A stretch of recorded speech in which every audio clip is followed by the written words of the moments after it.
আহলে হাদিস লামাযাবি দলে কিছু চোদ পাগলা আছে। এরা বলে নতুন নতুন মুসল্লি পেলে এরা বলবে, হ্যাঁ ভাই তুমি নামাজের সময় যখন জামাতে নামাজ পড়ো তখন আমিন আস্তে বলো না জোরে বলো। সে বেচারা সাধারণ মানুষ, সে বলে না ভাই আমি আস্তেই বলি। আমাদের যে ইমাম আবু হানিফা রহমতুল্লাহ আলাই, তিনার মতামত হচ্ছে আমিনটা আস্তেই বলতে হবে। তখন সেই আহলে হাদিস লামাযাবি ভাইটা তাকে হাদিসের দলিল দেখিয়ে বলে, ভাই হাদিসে রয়েছে আমিন জোরে বলতে হবে, নবী সাল্লাল্লাহু আলাইহি সাল্লাম বলেছেন আমিন জোরে বলতে হবে, আর তোমাদের ইমাম আবু হানিফা রহমতুল্লাহ আলাইহি বলছেন যে আমিন আস্তে বলতে হবে। তাহলে কোনটা করবে? সে বেচারি মহা বিপদে পড়ে যায়, ফেরে পড়ে যায়। তাই তো ইমাম আবু হানিফা রহমতুল্লাহ আলাইহি বলছেন যে আমিন আস্তে বলতে হবে, আর হাদিসের মধ্যে রয়েছে জোরে বলতে হবে। তাহলে কি করা যায়? এই রকম ভাবে ছল চাতুরি করে আপনাকে তারা বিপদে ফেলে দেবে। আজকের ভিডিওর আলোচ্য বিষয় হচ্ছে আমিন জোরে বলা যাবে কি না। প্রথমেই আমরা চলে আসব বিশ্ব বরেণ্যে যে চার ইমাম রয়েছে সেই চার ইমামের ঘটাঘটির দিকে, তারপরে আসবো দলিলের তর্ক বিতর্কর দিকে। আজকের এই ভিডিওটি খুবই ইন্টারেস্টিং এবং ইনফরমেটিভ একটা ভিডিও হতে চলেছে। এই ভিডিওটি দিয়ে আপনি লামাযাবি ভাইদেরকে, আহলে হাদিস ভাইদেরকে তাবড়তোড় মুহতোড় আপনি জবাব দিয়ে দিতে পারবেন। এই জবাব আপনি তাদেরকে দিয়ে দিলে আপনার কাছে থেকে সে সুর সুর সুর সুর করে পালিয়ে যাবে। প্রথমেই আসে বিশ্ব বরেণ্যের যে তাবড় তাবড় চার ইমাম রয়েছে, এদের মতামতটা কি। নাম্বার 1, ইমাম আবু হানিফা রহমাতুল্লাহ আলাইহির মতামত হচ্ছে নামাজে যখন ইমাম সাহেব ওয়ালাদ-দাল্লিন পড়বে তখন আমিনটা আস্তে পড়তে হবে। ইমাম হাম্বল রহমাতুল্লাহ আলাইহির মতামত হচ্ছে আমিন জোরে বলতে হবে। ইমাম মালিক রহমাতুল্লাহ আলাইহির মতামত হচ্ছে আমিন আস্তে বলতে হবে। ইমাম শাফি রহমাতুল্লাহ আলাইহি তিনি প্রথম দিকে, তিনার জীবনের প্রথম দিক দিয়ে বলেছেন আমিন জোরে বলতে হবে, আর শেষের দিকে তিনি তিনার জীবনের শেষের দিকে বলেছেন আমিন আস্তে পড়াটাই উত্তম। এ প্রসঙ্গে ইমাম শাফি রহমাতুল্লাহ আলাইহি নিজেই একটা কিতাব লিখেছেন, তিনি তিনার জীবনের শেষের দিকে।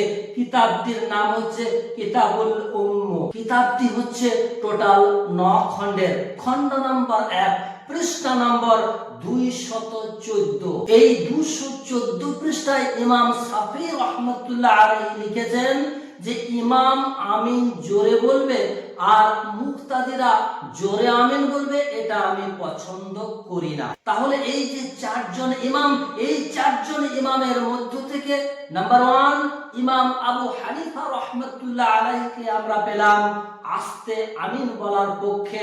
নাম্বার 2 ইমাম মালিক রহমাতুল্লাহ আলাইহিকে পেলাম আমরা আস্তে আমিন বলার পক্ষে। আর ইমাম শাফি রহমাতুল্লাহ আলাইহি তিনি প্রথম দিকে বলেছেন জোরে আমিন আর জীবনের শেষের দিকে বলেছেন আস্তে আমিন।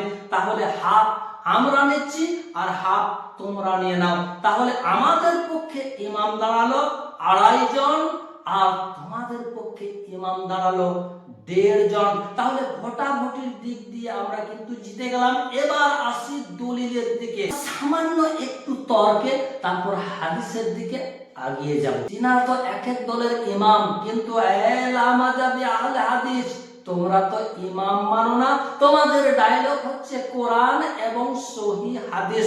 তাহলে আমরা দলিল নেব তোমাদের কাছে থেকে, তোমাদের নিকট থেকে, কোরআন এবং সহিহ হাদিস থেকে। চলো এবার কোরআন আর সহিহ হাদিসের দিকে আগিয়ে যায়। এই প্রসঙ্গে তোমরা কোরআনের দলিল দিতে পারবে না, তোমাদের মূল মন্ত্র, মূল হাদিস হচ্ছে 2টি। এই 2টি হাদিস নিয়ে তোমরা লম্ফ ঝম্প ঝাপাঝাপি লাফালাফি শুরু করো যে এই তো হাদিসের মধ্যে রয়েছে আমিন জোরে বলতে হবে। বন্ধু আমার, আমরা আহলে সুন্নাত ওয়াল জামাতের লোক, আমরাও আমিন বলি। আমিন না বলা নয়, আমিন আমরা বলি, কিন্তু আমিনটা বলি আস্তে। আর তোমাদের ডায়লগ হচ্ছে যে আমিন বলতে হবে জোরে। এবারে এই যে জোরে আমিন বলতে হবে, এই প্রসঙ্গে তোমরা দুইটা হাদিস সাধারণত দেখিয়ে থাকো। প্রথমে আমরা এই হাদিস দুইটিতে আগাগোড়ার মধ্যে কি রয়েছে তা একটু দেখে নিই, তারপর হবে তোমার সঙ্গে মূল তর্ক বিতর্ক। দেখি তোমার কত ফুটে লিয়ার রয়েছে। প্রথম যে হাদিসটি দেখিয়ে তোমরা লম্ফজম্ফ করো সেটা হচ্ছে ওয়াইল রাদিয়াল্লাহু তাআলা আনহুকে দিয়ে একটা হাদিস দেখিয়ে, হাদিসটি অবশ্যই পড়ে শোনাবো, কিন্তু এই ওয়াইলটাকে একটু জেনে নিন। ওয়াইল রাদিয়াল্লাহু তাআলা আনহু ছিলেন ইয়ামেনের বসবাসকারী একজন মানুষ। তিনি বলেন, আমি নতুন ইসলাম গ্রহণ করার পর, আমি যখন নতুন মুসলমান হলাম, তখন নবীর সঙ্গে আমি 20 দিন নামাজ পড়েছি। এই 20 দিনের মধ্যে হতে আমি 3টি নামাজে নবী সাল্লাল্লাহু আলাইহি সাল্লামকে আমিন বলতে শুনেছি।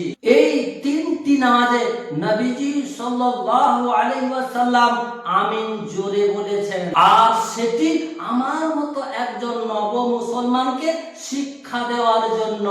তিনি যদি এই 3 নামাজে আমিন জোরে জোরে না বলতেন, তাহলে আমি জানতেই পারতাম না, শিখতেই পারতাম না যে আমিন বলতে হয় ইমামের সূরা ফাতিহার শেষে। সেই হযরত ওয়াইল রাদিয়াল্লাহু তাআলা আনহু থেকে বর্ণিত সেই হাদিসটি আপনাদেরকে স্ক্রিনের মধ্যে আমি দিয়েও দিচ্ছি এবং পড়ে শুনিয়েও দিচ্ছি।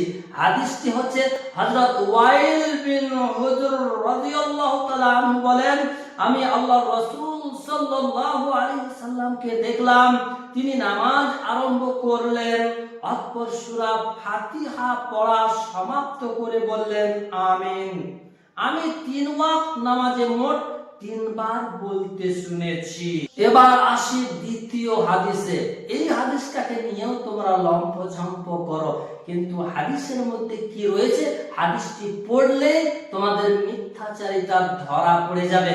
হাদিসটি হচ্ছে হযরত আবু হুরায়রা রাদিয়াল্লাহু তাআলা আনহু হতে বর্ণিত আছে যে আল্লাহর রাসূল সাল্লাল্লাহু আলাইহি ওয়াসাল্লাম ইরশাদ করেছেন, ইমাম যখন ওয়ালাদ-দাল্লিন বলবে তোমরা তখন আমিন বলো। বুখারীতেও রয়েছে, মুসলিমেও রয়েছে হাদিসটি। হ্যাঁ, আমিন বলতে হবে, এটা তো আমরা মানি, কিন্তু আমিন জোরে বলতে হবে। এই কথাটি কোথায় লেখা রয়েছে আহলে হাদিস লামাযাবি বন্ধু আমার? এই কথাটি তো কোথাও লেখা নেই যে জোরে আমিন বলতে হবে। এবার আসি একটু যুক্তি তর্কে। নবী সাল্লাল্লাহু আলাইহি ওয়াসাল্লাম আমিন বলেছেন 100% সত্য, কিন্তু নবী সাল্লাল্লাহু আলাইহি ওয়াসাল্লাম ইমাম হয়ে বলেছেন না মুক্তাদি হয়ে বলেছেন? নবী সাল্লাল্লাহু আলাইহি ওয়াসাল্লাম ইমাম হয়ে আমিন বলেছেন, আর তোমরা বলছো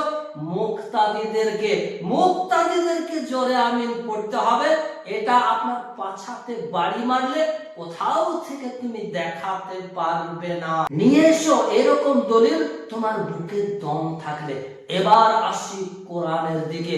কোরআনে আল্লাহ পাক রব্বুল আলামিন সূরা আল আরাফ আয়াত নম্বর 55 আল্লাহ পাক রব্বুল আলামিন বলেন, বিসমিল্লাহির রহমানির রহিম, উদউ রাব্বাকুম তাদাররুআন ওয়া খুফিয়া ইন্নাহু লা ইউহিব্বুল মু'তাদিন। আল্লাহ বলছেন তোমরা তোমাদের রবকে ডাকো অনুনয় বিনয় করে চুপি সারে।